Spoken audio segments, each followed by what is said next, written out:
Hey everybody, welcome back to the channel. I'm Dane, host of the Rock and Metal Guardian. I hope you're doing great wherever you may be.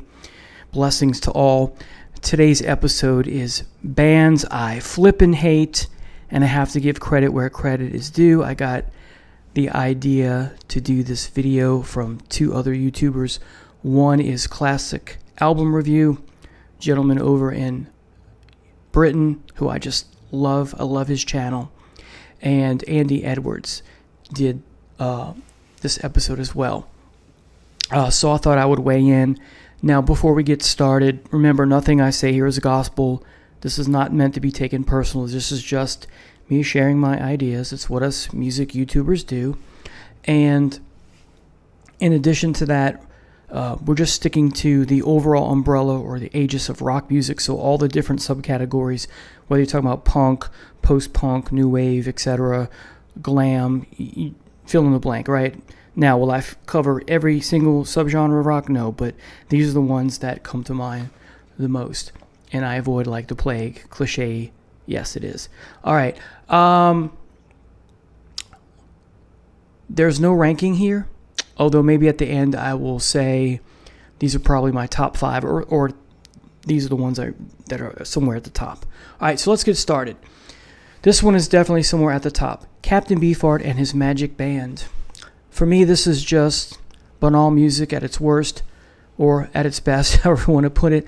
To me, this is music, again, banal to me, for those who want to seem trendy, who want to fit in, to brag about how others don't get it, because it's an acquired taste, and therefore they could look internally very smugly or without and look down their noses at people.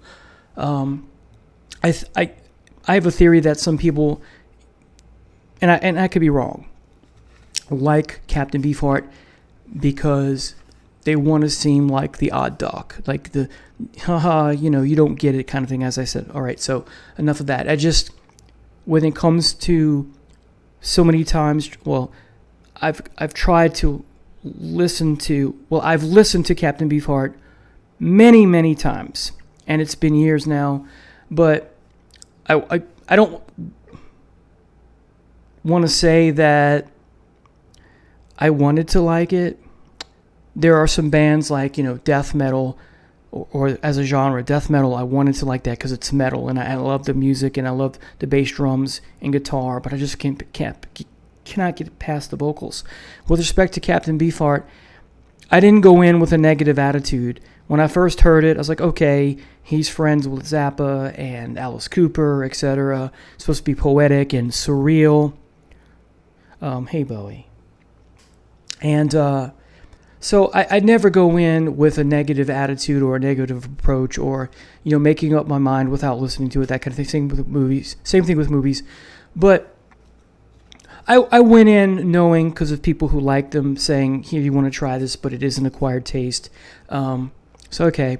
So I go in, and at some point I listen to the entire discography. Then I listen to the entire discography again. And then I listen to the entire discography again. Not all in one lump sum. But I just don't get how he got signed. There's no talent within the music itself and with the vocals whatsoever. So I just don't get it. The next is Coldplay.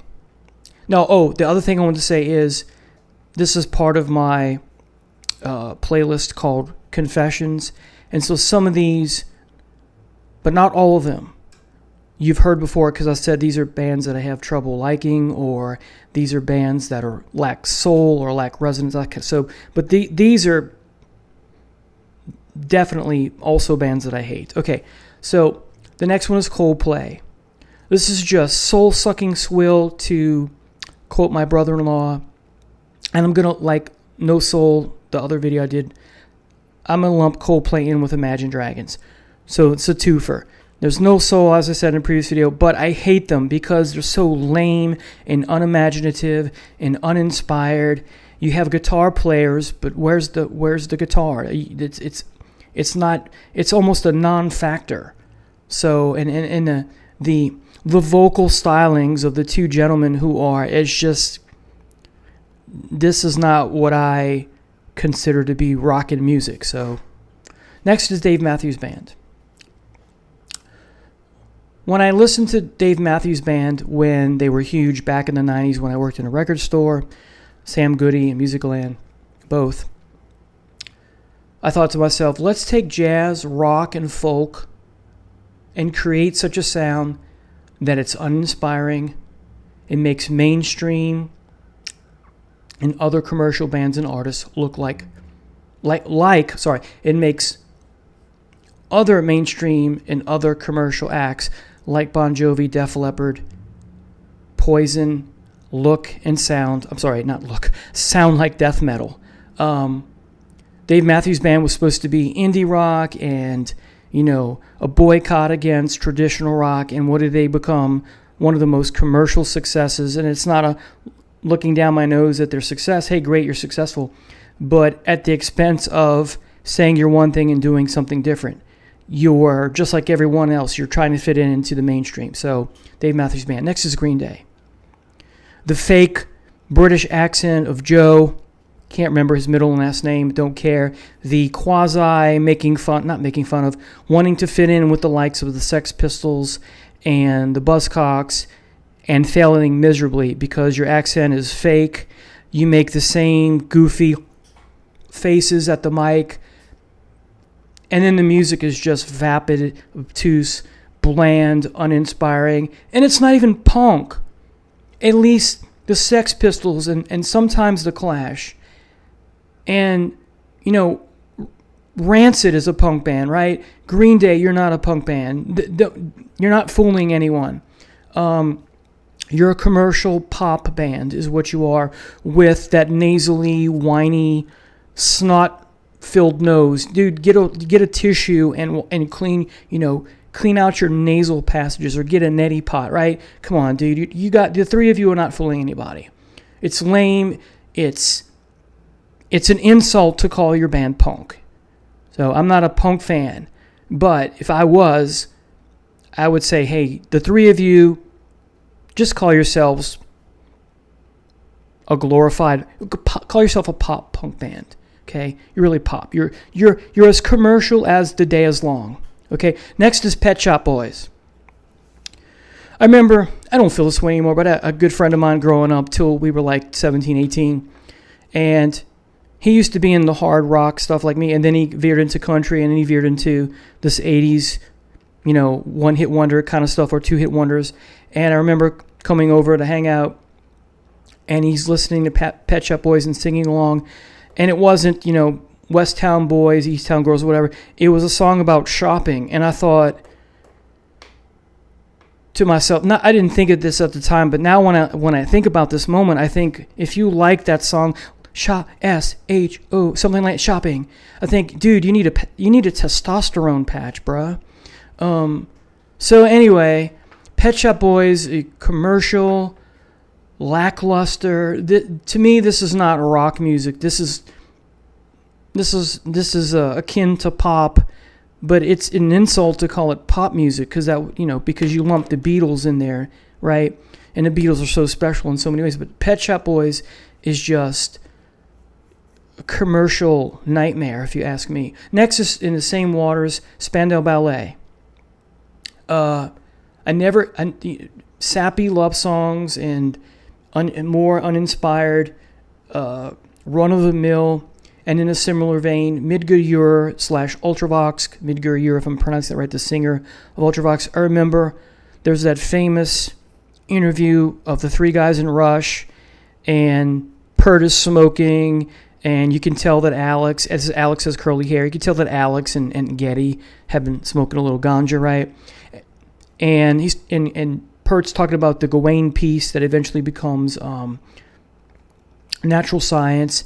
And then the interview said, what are you guys listening to? And they're talking about the Police and Midgard or Ultravox. Pert's saying this, and I'm thinking, I should have realized right then and there that their next slew of albums was going to be not up to snuff compared to their proggy, heavy, hard rock prog stuff. So anyway, next is Ace of Base.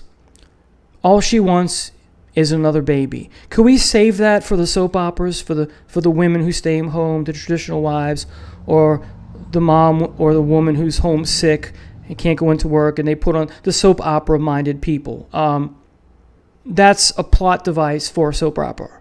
So, like ABBA, and I don't listen to ABBA. Grew out of that once I reached the age of reason, or age 5 or something like that. I think if you listen to Ace of Base and ABBA, like the Pet Shop Boys, and you're a guy, you need a testosterone patch. That's just, anyway. Wang Chung. I never understood just a Beavis and Butthead thing. What are they doing? They're Wang Chunging. Enough of that. So move on. This one is probably one of the worst of all is Kingdom Come. The lead singer from Shooting Snow. It's got Fury in the title. Anyway, so he grows his hair long because he kind of had this weird, odd punk look where it kind of fanned out this way but was short. But the tops were long, so it was a weird haircut. Stone Fury, I think, is the name of the band that he was in before help forming Kingdom Come. And their second album has a song, What Love Could Be, and the end of the song is almost note for note the end of Led Zeppelin's Rock and Roll, or Black Dog, one of those two. And I thought, this is way too derivative. This should be, Led Zeppelin should sue. And Kingdom Come has like 14, thereabouts 10, 11, 12, 13, 14 albums, and they all suck. And the lead singer so wanted to be Robert Plant on that second album. It was so derivative. So Kingdom Come, one of the worst. Speaking of trying to clone Led Zeppelin, Greta Van Fleet. And I'm going to leave it at that. Next is Rage Against the Machine. I liked them for a hot minute, but I realize what we just have here is just a hardcore, punkish, socialist version of rap. And I'll leave it at that. Next is Slaughter. Mark Slaughter's vocal range is high-pitched. That's something I normally like, but it's so high-pitched. It's like dogs are going to come running. I just can't tolerate. It's just like nails on a chalkboard. It's just, I cringe, kind of like the same way when a vocalist for death metal comes on, although that's a different style of vocals. Bon Jovi. Talk about pandering to the female demographic once they get into their third album. Desmond Child, I've spoken about this, how the bands he's ruined, right? So I liked him when I was 14 or 15 or both, saw them twice, and then again reaching the age of reason around 17 or 16 and a half, and realized that this is just pop. This is commercial pop. If you listen to some of the songs on Slippery When Wet and After, especially Slippery When Wet, there's a certain song, Heaven on, but it sounds a lot like Belinda Carlisle's Heaven on Earth. The same tonal, same, whoa, this kind of movement when you're in the arena, just no. Def Leppard has an asterisk next to it because I love those first 3 albums. And so this is a band who I didn't hate right off the bat, but grew to hate because of them abandoning their signature sound and then doing the Bon Jovi route. And worst of all, Joe Elliott insulting the glam rock community by referring to his band as a glam band. You sound nothing like Slade. You sound nothing like Bowie or Mott the Hoople or fill in the blank. Yes, you were inspired by them, but I'm not hearing it. You're just a commercial pop band with guitar solos. That's essentially what Bon Jovi and Def Leppard are, and many a hair metal band. You're a pop band with heavy guitar solos. That's not metal. To add insult to injury, I remember back in the MTV days when MTV was starting to decline, the bass player of Def Leppard was criticizing UFO because, to quote the bass player, they never achieved their full potential. You never achieved your full potential. Hypocrite. All right, more bands. Blur. Now, to go on the record here, this is not why I hate Blur, but bands like Blur, Arctic Monkeys. The Britpop genre does not appeal to me much. What's the other one that's coming to mind? I'm trying to get to come to mind. It's not Oasis. There's a couple songs I like about them. I could include them here, but I'm not. Anyway, so the lead singer Blur goes on record in Spin magazine saying he hates all Americans. And I thought, wow, that's a huge, bold statement. Not very cool, dude. That's not why I hate their music. I don't like the lead singer for saying that, but, as far as their music goes, it's just bland and banal and uninspiring. Next is Lana Del Rey. First of all, she uses auto-tune, and then it's like she's trying to recapture the female era of the 60s kind of thing. Not my cup of tea. I think it's also bland and banal and uninspiring. Speaking of those words, Winger and Europe, I'm going to lump together. Commercial, hair metal-y at first, and then they move away from that, but it still is insipid and too commercial and blah and bland. I said bland already. It's run-of-the-mill. Sex Pistols. I've spoken again about that. And I'm going to lump the Buzzcocks in with them because they both have that whiny, nasally, snot-filled nose kind of vocals and the at the mic kind of thing, especially the Sex Pistols. Really not so much the Buzzcocks, but the vocals have that nasally thing. So I just don't get it. It's the music's too simple. The lyrics don't do anything for me. The next is more of a genre than anything else, but these are the ones that stand out the most in said genre. Cannibal Corpse, Carcass, Morbid Angel, Death, and Napalm Death. And it's primarily because of the vocals, but the delivery of said vocals, not just the vocals itself, and the it's heavy for heavy's sake. And so from that standpoint, there's the technicality. I could have lumped them in with the no soul thing. There's some crunchy moments that, I could, if we could take out the vocals and listen to them as instrumentals, some of that would be cool, but it lacks that spark, that fire. It just doesn't, it's almost like violent for violence sake with the music itself, and then the album covers, especially for Cannibal Corpse. It's just a different form of shock rock, but to the extreme. All right, Joy Division / New Order. I wanted to like these two bands. My sister were into them in high school. She still listens to them, I'm sure. But I just don't understand how this even fits into the mold of some form of rock music. It's just got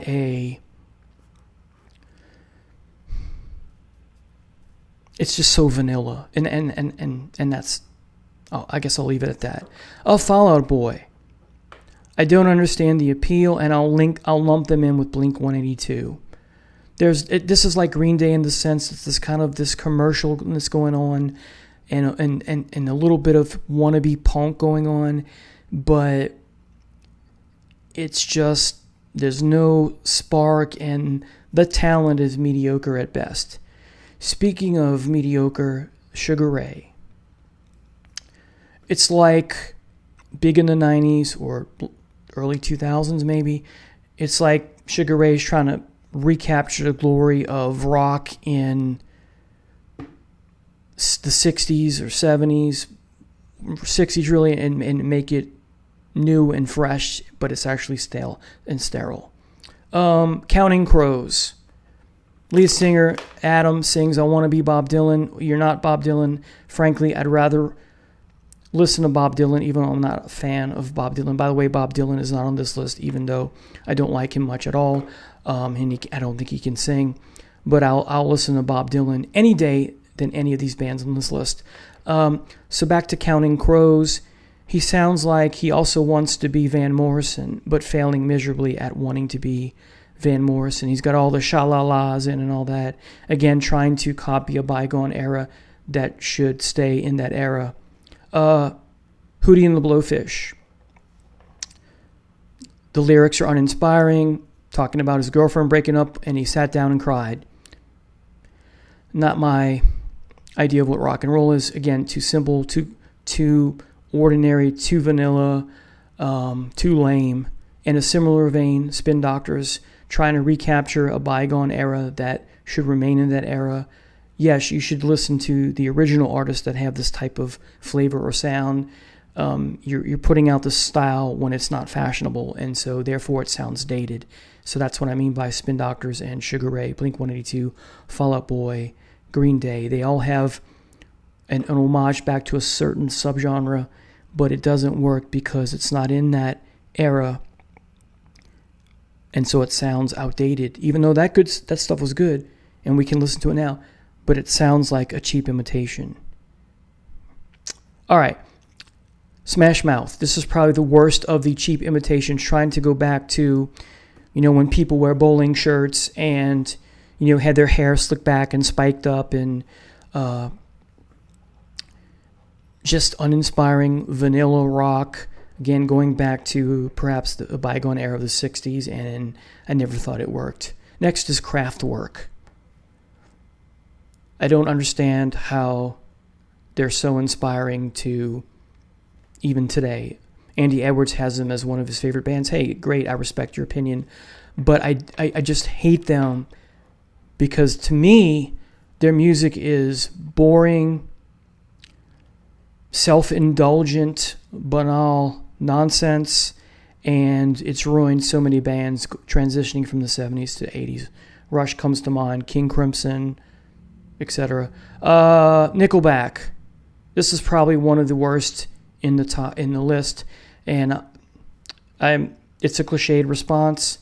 It's not a cliched response. It's an emotional response. I'm sorry, I said that in my last video. It's not a cliche, but it's expected, and a popular notion to say that Nickelback is a band to be despised and hated. I remember liking one song, and I can't even remember what it is. All right, Tom Waits. Don't understand how he got a recording contract with that gravelly voice, and I'll leave it at that. Poison. Bret Michaels is the biggest poser of them all. There's nothing metal about this. It's just like Bon Jovi, commercial pop. Korn. I like 3 songs on their first album, and then Jonathan Davis sounds like he wants to be Trent Reznor because he changes his vocal delivery and into the soft-spoken type of Trent Reznor tone. And after that, it's the album with the hopscotch cover. After that, I was out. Limp Bizkit, definitely in the top. Combining rap and metal. There is one band that I will listen to that combines rap and metal, and that is Body Count. Combining Slayer, Black Sabbath, and rap. Ice-T's band, right? The guitar player, I don't remember his name, is amazing. All right, so Limp Bizkit, Chocolate Starfish and Hot Dog Water, what are you trying to accomplish with that album? I remember listening to it when it came out. I thought I'd give them another chance after the first album, and they do a Who cover, Behind Blue Eyes. I just don't understand the appeal. Now, these next two are the two that I hate the most. Let's talk about Crowbar. I remember them being on Beavis and Butthead. And you got this guy bending over like he's constipated as all you know what, something that rhymes with truck, has no vocal talent whatsoever. I don't get the appeal. And, singing, "You broke my heart." It's so laughable. I know I'm going to cheese off some people, but I don't get it. If you like it, great. But from my perspective, again, this isn't gospel. I hate them. I don't understand how they got a contract. At least with Phil Anselmo of Pantera, there's a talent in the approach to those harsh vocals that I see. Here, it's just missing. Because I've heard people, well, you like Pantera, how can you not like Crowbar? It's apples and oranges vocally. All right, finally, the band I hate the most is I Hate God. Lead singer sounds like, especially on Taking Taste of Pain or something like that. The lead singer, Mike, can't remember his last name, He sounds like a whiny child who hasn't gotten his way, and he's whining and complaining because he's not getting his way. It's cringe. It's nails on a chalkboard times, well, exponential. I don't get the appeal. To me, that's not rock and roll. So there you have it, folks. These are the bands that I hate with a purple passion, as my mom would say. Again, I'm not doing this video to cheese people off. It's just like my other videos that are part of this playlist, Confessions, to get you to understand that these are not bands I'm going to talk about in the sense that I'm going to give them high praise and do a ranking or do a best of or their best songs, that kind of thing. And so it gives you a flavor of what my musical taste is all about. Anyway, have a blessed day, and don't forget to click the notification button to be apprised of all upcoming videos, and please consider subscribing. Thanks. Take care now. Bye.